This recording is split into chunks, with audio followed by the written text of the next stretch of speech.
Bonjour, nous sommes le vendredi 22 mai 2020. Il est plus que temps de faire un point sur l'action qu'on avait entamée déjà sur cette chaîne avec 2 émissions, Covid-19, action collective, le droit de soigner et d'être soigné. On va faire, on va vous montrer dans l'émission que, évidemment, depuis, il y a pas mal d'actions, mais qui sont un petit peu différentes des nôtres.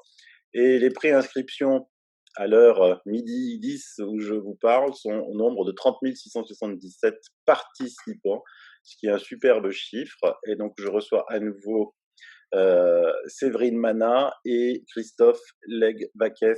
Bonjour. Bonjour. Alors, on commence par quoi? Un petit peu où on en est dans cette action. Alors, on a pris le temps de travailler en profondeur, à la fois d'un point de vue informatique, pour vous faire une proposition qui soit le plus simple, la plus agréable possible à l'écran, et surtout en profondeur en droit pour vous proposer, en fait, non pas une procédure collective, mais 3 procédures qui sont intriquées. Et on va vous les présenter pour que vous compreniez un petit peu la démarche qui est la nôtre, et vous comprendrez aussi qu'on ne s'est pas précipité. On a depuis le début dans ce dossier essayé de faire les choses dans l'ordre, dans le bon ordre, c'est-à-dire d'avancer pas à pas. Alors, pour présenter la procédure, je vais le faire avec Séverine, bien évidemment. Elle est en 3 parties. La première partie, c'est une partie qu'on appellera de droit administratif, qui pourra paraître classique, qui correspond à déjà ce qui a été fait, c'est-à-dire on va revenir devant le Conseil d'État et on va essayer de lui faire comprendre que le décret qui a été rendu, le dernier en date, c'est celui du 11 mai, eh bien ce décret n'est pas conforme à la loi, il est constitutif d'un abus de pouvoir de la part du gouvernement et que donc il doit être annulé.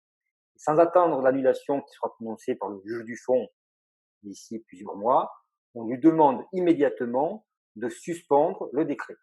Si le Conseil d'État nous suit, cela rendrait immédiatement sa liberté aux médecins de prescrire de l'hydrochloroquine dans les conditions qui ont été fixées par le professeur Raoult. Ça, c'est la première étape. Séverine va peut-être présenter le deuxième.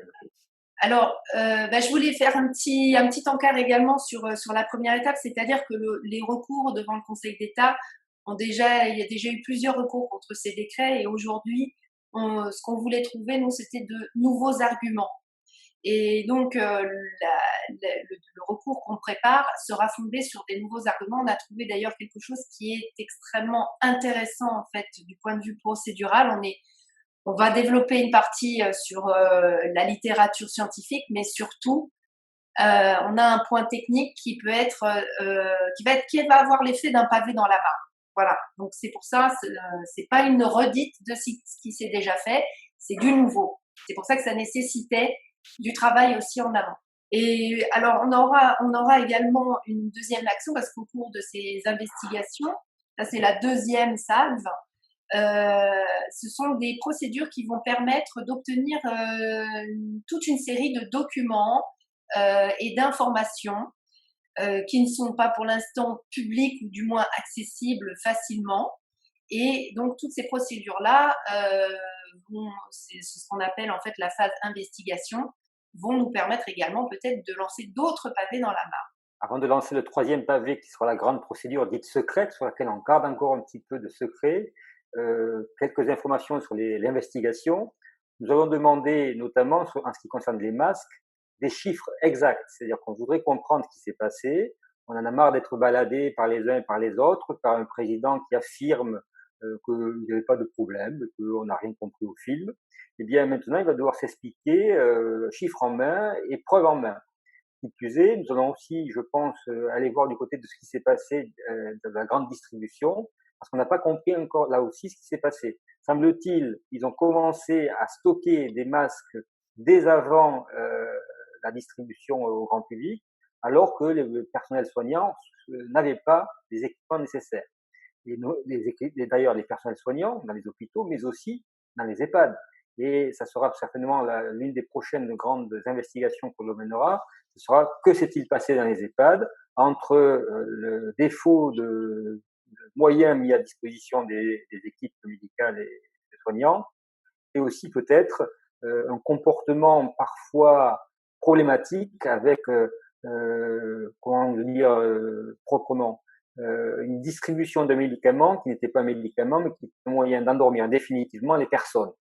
C'est un autre sujet, c'est pas l'objet de l'action aujourd'hui, mais nous l'avons repéré dans tout ce que nous avons commencé à réunir dans nos dossiers. Et puis, à tout seigneur, tout honneur, c'est à Séverine qu'il revient de présenter la fameuse troisième procédure dite secrète, sans trop en dire quand même. Alors oui, cette fameuse procédure secrète, qui va rester secrète, c'est une procédure qui n'est pas tellement utilisée en fait, mais elle va avoir en fait l'effet de pouvoir lever la vérité en fait sur tout. Alors je suis obligée de parler dans ces termes-là parce que cette procédure, sa réussite dépend en fait de son effet de surprise. Donc voilà, mais en tout cas, elle va pouvoir être tentaculaire et permettre de faire la vérité sur ça. C'est ce qui vraiment nous intéresse. Moi, je voilà pourquoi on a travaillé depuis une semaine. Ouais. Moi, je tiens quand même à préciser deux choses quand même. Même trois. Premièrement, bon, il n'y a pas que l'hydroxychloroquine et l'azithromycine, parce que dans l'action, il y a aussi d'autres médicaments qui ont été interdits, notamment des antibiotiques, des macrolides, des C3G. C'est bien la liberté aux médecins de prescrire et nous, le droit d'être soignés. Parce qu'on a quand même vécu quelque chose d'extraordinaire pour la première fois dans l'histoire, c'est qu'on attend toujours, alors que la pandémie se termine, il n'y a plus rien, que ce soit les médecins généralistes disent on n'a plus de cas, les hôpitaux, on n'a plus de cas. Alors, de temps en temps, il y a des petits clusters de 3, 4, 5 personnes qui sortent ici ou là, parce qu'on a toujours cette problématique des EHPAD en France, où il y a encore des infections. Il y aura encore des morts, puisqu'on a encore à peu près 1800 cas critiques, et qu'on ne sait toujours pas comment on traite ces personnes-là. Ensuite, je voulais dire que c'est très important, parce que ne pensez pas que dans les semaines qui viennent, que cette pandémie est finie, parce qu'elle va être finie. Le virus de la peur avec les médias de la peur, ils vont pas pouvoir continuer longtemps. On voit maintenant les médias dominants avec des journalistes dire il y a plus rien, ouvrons les plages et tout ça. Oui, les interdictions d'aller sur les plages, ça c'est le truc le plus stupide que j'ai jamais entendu de ma vie. Il faudra pas que ça se reproduise. C'est pour ça que cette action, elle est importante. Faut pas que ça se reproduise, même si la pandémie est finie. On sait jamais ce qui peut arriver. Faut pas que ça se reproduise. Et troisième, Séverine et Christophe, il y a quand même beaucoup d'actions. Alors les gens sont un petit peu perdus en disant il y a beaucoup d'actions. Il y a aussi, par exemple, l'action du groupement du docteur Violaine Guérin sur qui a à peu près le même titre. Laissons les médecins prescrire. Un peu quelle est la différence entre eux et l'action que nous on mène? Alors, on va prendre pour commencer le collectif de Martine Vonner, le collectif des médecins pour la liberté de prescrire. Alors, c'est un collectif qui s'est formé, c'est plus en fait sur l'aspect médical et social de tout ça. Il n'y a pas d'action juridique derrière. C'est-à-dire que c'est un collectif qui invite les citoyens à se joindre à des essais, rejoindre un essai existant ou créer un essai, je ne sais pas exactement, qui invite aussi des citoyens à se porter bénévoles et les médecins à rejoindre ce collectif pour pouvoir, en fait, parce que si vous voulez, je pense qu'il se base en fait sur l'évolution de la jurisprudence du Conseil d'État. C'est-à-dire que tout début avril, le Conseil d'État avait été saisi d'un recours en annulation du décret chloroquine du CHU de Guadeloupe. Et à l'époque, le Conseil d'État avait dit, écoutez, en l'état de la connaissance scientifique, il n'y a pas de frein à la liberté de prescrire puisqu'on ne sait pas si l'hydroxychloroquine fonctionne ou pas. Puis, trois semaines après, le Conseil d'État a étudié une nouvelle série de recours. Et là, on a vu que le Conseil d'État, même s'il est resté sur je maintiens la limite en fait à la prescription de l'hydroxychloroquine, je vous rappelle quand même que le décret limitant l'utilisation permet quand même de faire des essais. Donc, en gros, il invitait les médecins à prescrire l'hydroxychloroquine dans le cadre d'essais cliniques. Et c'est pour ça que parfois, ça a pu être interprété comme libéralisant la prescription de la chloroquine. Mais non, on restait quand même dans la limitation du décret. Donc, on a vu que le Conseil d'État, en fait, avance dans son raisonnement, il fait ses devoirs au même titre que tous les gens s'informent. Et c'est pour ça qu'aujourd'hui, il est important qu'on puisse continuer et faire avancer en fait le raisonnement du Conseil d'État. Si je puis me permettre, Sylvano, vous avez dit tout à l'heure que la crise est peut-être derrière nous. j'en serais moins affirmatif. Vous savez, au mois de janvier, Madame Buzyn expliquait que jamais le virus n'atteindrait la France, et puis on a vu ce qui est arrivé. Donc, le virus est présent en France pour le moment. Certes, il n'y a plus de cluster, il n'y a plus, semble-t-il, de développement, mais s'il y a un relâchement généralisé ou d'autres conditions que je ne maîtrise pas, moi j'ai vu des articles inquiétants sur les abattoirs et la viande qui pourraient transporter, ou en tout cas qui pourraient poser problème. Ça peut revenir. Et il faut donc anticiper ce retour, parce que l'histoire médicale nous apprend par exemple que pour la grippe espagnole en 1918-1919, il y a eu 2 ou 3 vagues. Donc les conditions ne sont pas du tout les mêmes, j'en conviens, mais le travail que l'on fait, c'est pas simplement pour le passé, c'est aussi pour protéger et éviter que les mêmes erreurs soient commises dans l'avenir. Oui, c'est ça. Parce que moi, personnellement, je ne regarde pas les médias de la peur, donc ces histoires pour faire peur, je les écoute pas du tout. Hein. Je sais que la pandémie va se terminer, c'est sûr et certain. Maintenant, c'est dans le monde entier, hein. C'est pas que en France que Raoult dit que la pandémie va se terminer et que c'est de la science-fiction cette deuxième vague, parce que la grippe espagnole est un cas tout à fait particulier, parce qu'elle est apparue en été et ensuite arrivée à l'hiver. Donc là, c'est l'inverse. Et en plus, il n'y a pas que lui, quoi. Je regarde beaucoup d'infectiologues, que qu'ils soient anglais, italiens, américains. Non seulement il va disparaître parce qu'on voit que la virulence du Covid diminue, hein, et donc il va se transformer en simple rhume. Il va devenir un de ces parmi nombreux corona qui nous donnent le rhume chaque année, en plus des rhinovirus. Et ce que je voulais dire, c'est que moi, ça, j'en suis certain. Mais c'est pas que je voudrais pas, justement, parce que il va plus y avoir de pandémie, il va plus y avoir de cas, que les gens se disent ah ben c'est plus la peine maintenant, vous voyez, parce qu'il y aura pas cette deuxième vague, ça c'est sûr. Et j'ai pas envie que les gens se disent, parce qu'après il pourrait y avoir un autre Covid, hein, il pourra encore y avoir le Covid 20, le Covid 21, le Covid 22, et ça, il faudra pas que ça se reproduise. Il y aurait un précédent. C'est pour ça qu'on est en train de se battre aujourd'hui, c'est parce qu'il y aurait un précédent qui serait constitué par tout ce qui a été fait là. Je ferai un petit aparté pour parler de. J'ai assisté à un webinaire en fait entre avocats où effectivement on parlait de la loi sur l'état d'urgence qui a été prise effectivement dans l'urgence. Et au moment où cette loi a été prise, c'est vrai que tout le monde était par monts et par voix en train d'organiser son confinement, ses affaires, etc. Et personne finalement à l'époque ne s'est saisi de, comme on a pu le faire sur le dernier projet de loi qui prolonge l'état d'urgence. Il y a eu effectivement des députés, il y a eu la saisine du Conseil constitutionnel, alors que sur la première loi, en fait, il n'y a rien eu puisque on était tous en fait occupés à s'occuper du confinement. Donc, ce qui est important de voir, c'est que d'en tirer, comme vous disiez, en fait, les conséquences, c'est que pour la suite, si jamais on devait un jour être confronté à ça encore, au moins qu'on sache quoi faire, pas qu'on subisse. Voilà. Et je pense que c'est l'objet en fait de nos actions aujourd'hui. Et dans notre action, il y a aussi un aspect de recherche de la vérité. On a le sentiment, et plusieurs éléments publics le démontrent, qu'il y a eu des enjeux économiques colossaux qui ont été mis en branle, et bien évidemment, on essaie de nous le cacher.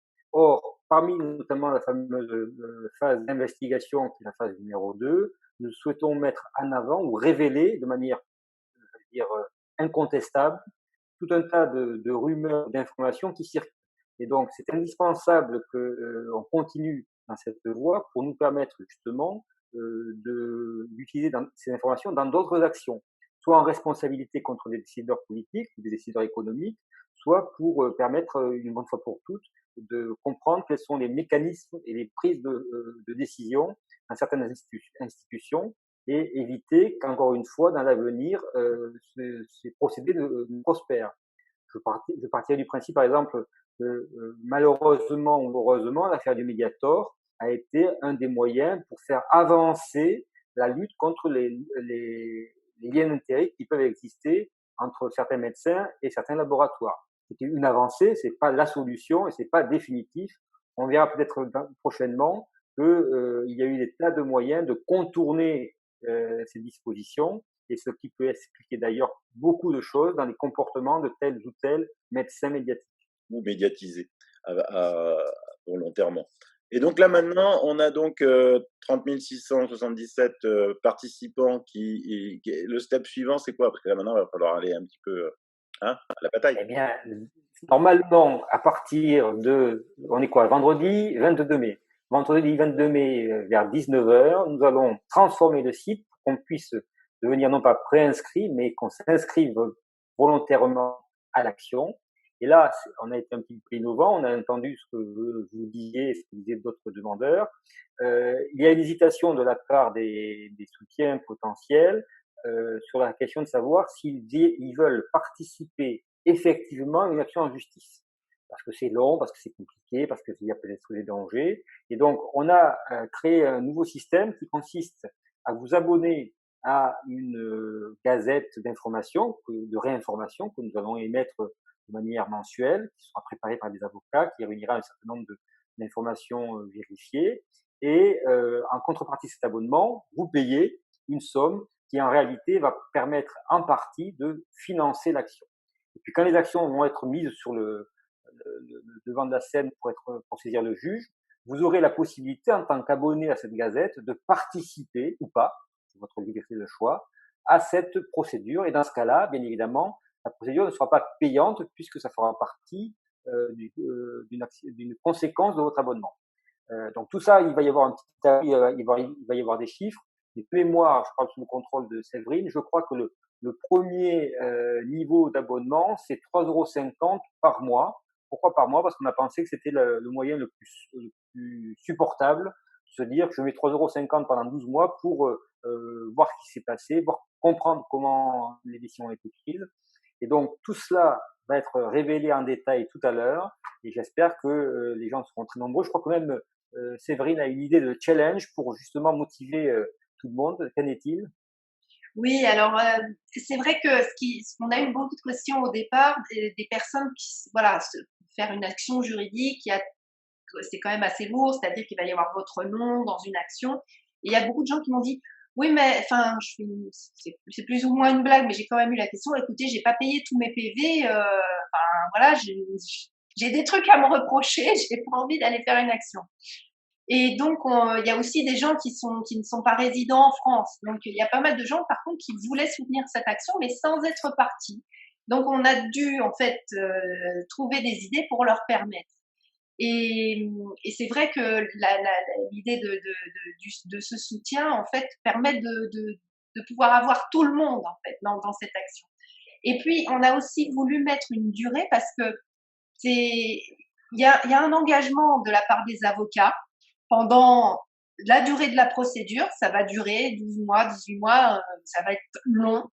Et donc, il faut qu'on ait nos soutiens derrière, nos soldats qui sont derrière et qui vont nous suivre aussi pendant 12 mois. Donc, il y avait aussi dans cette volonté de mettre sur une durée un engagement, de faire comprendre aux gens, voilà, vous ne payez pas une fois et après, ciao, bonsoir.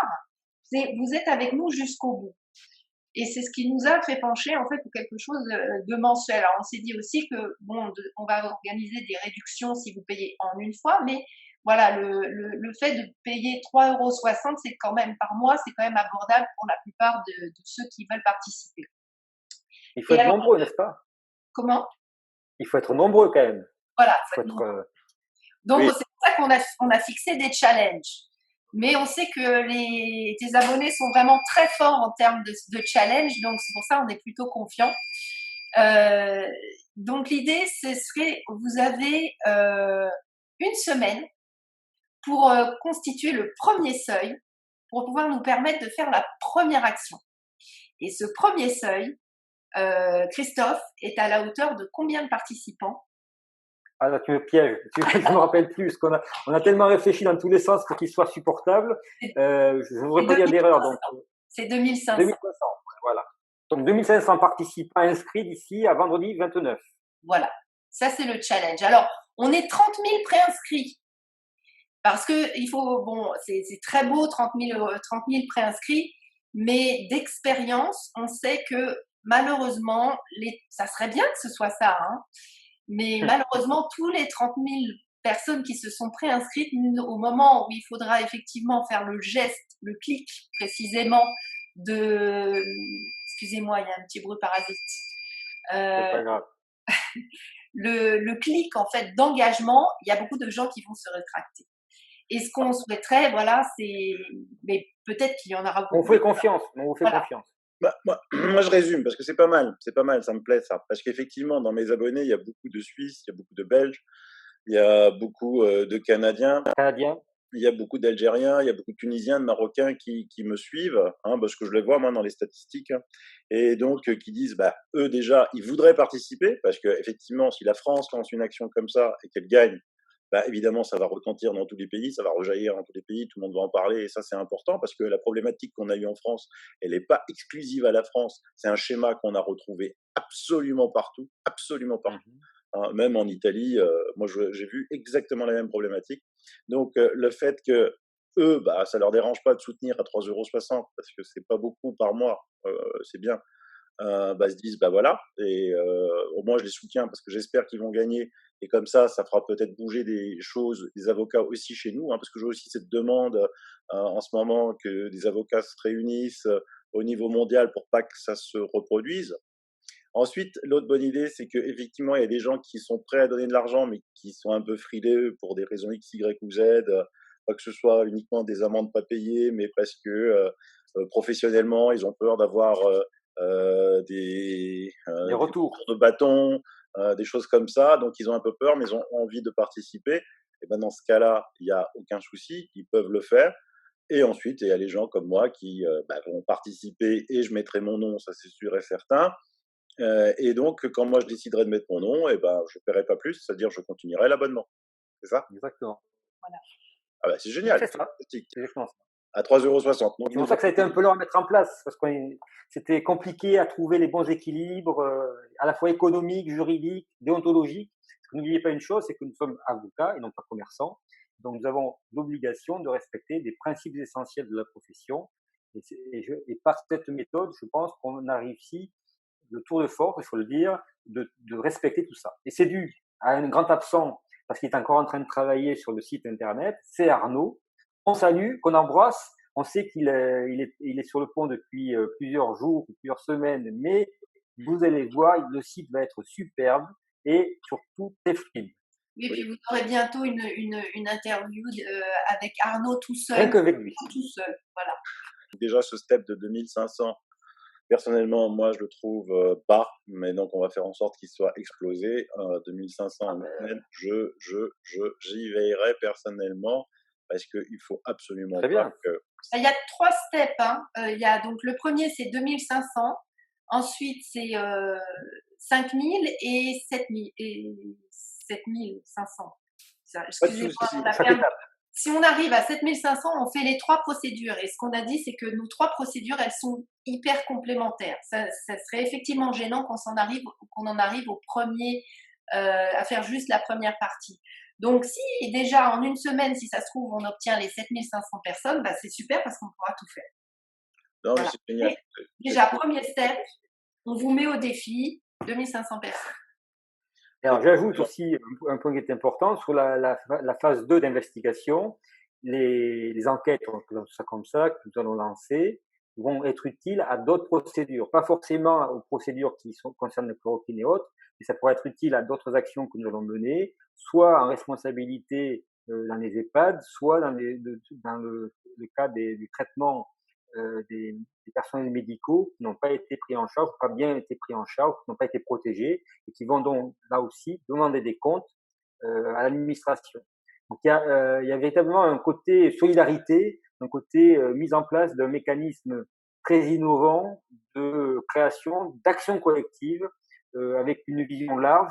C'est pour ça aussi qu'on a créé le site qui s'appelle N'oublions rien, avec toujours dans l'idée que si on est arrivé à cette aberration en France, c'est parce qu'il y a eu une politique qui a été menée contre l'hôpital depuis trop d'années et on en paye aujourd'hui les conséquences. Et si on regarde les chiffres de comparaison de l'évolution du personnel, des équipements entre la France et l'Allemagne, pour nous prendre cet exemple, on voit bien qu'il y a une espèce de fossé qui se crée parce que depuis au moins 20 ans, l'Allemagne investit dans les hôpitaux alors que nous on désinvestit. Résultat, en Allemagne, 90 millions de mémoires de morts par habitant cause Covid. contre 450 en France. Donc, tout est dit, hein, de ce côté-là. Moi, je trouve que c'est génial. C'est une bonne action, vous avez bien réfléchi. Je sais qu'en plus, ils ont travaillé très, très dur. Je suis pas dans leur secret parce que moi, je suis pas avocat. Et c'est pas fini.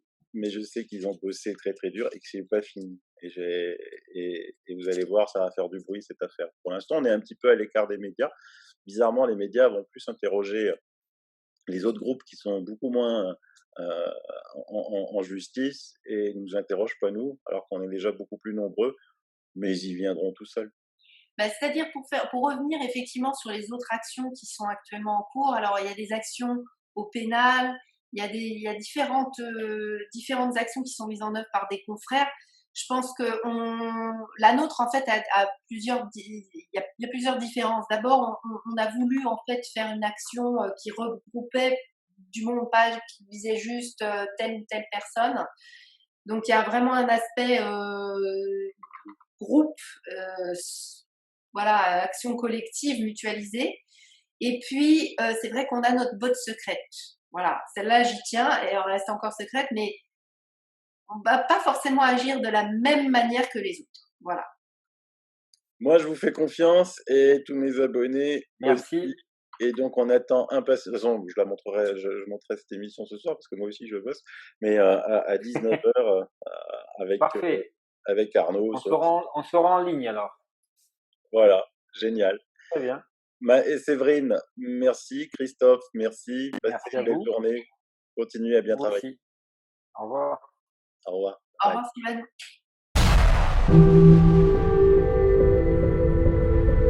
Sylvain.